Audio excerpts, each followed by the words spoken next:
আসসালামু আলাইকুম। আপনাদেরকে একটা কথা বলি।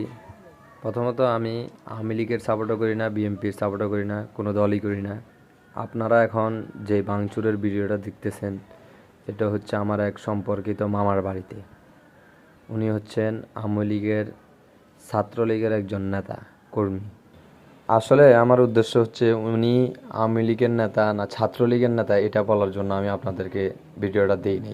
আসলে একটা কথা কি, আমার জন্ম হচ্ছে 1999 সালে।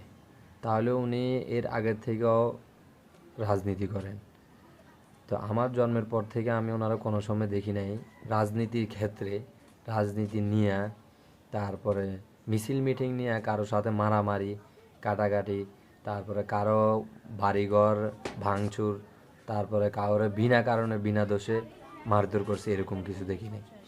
কিন্তু বলতে গেলে আওয়ামী লীগ ক্ষমতাকালীন থাকা অবস্থায় ওনার প্রতি আরও অনেক মানুষ ওনারা অনেক গালিগালাজ করছে, তারপরে আর মারধরও করছে, অনেক সময় মানুষের কাছে অসম্মানী হয়েছে।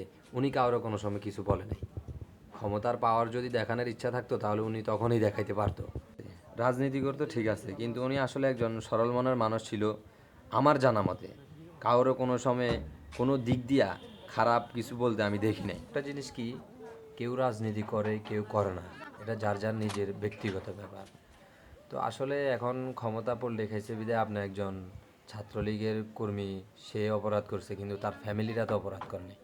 এই যে তার বাড়িঘরটা যে ভাঙচুর করছেন আপনারা, তো এখন তার ফ্যামিলির দিকে তাকায় তো আপনারা চিন্তা করেন, আপনারা কি কাজটা ঠিক করছেন? আপনাদের নিজেরও তো ফ্যামিলি আছে নাকি? যদি আপনাদের এরকম হয়তো, আপনাদের বাড়িঘর এভাবে ভাঙচুর করতো, তখন আমি এই কথাটাই বলতাম আসলে এই কাজটা ঠিক হয় নাই।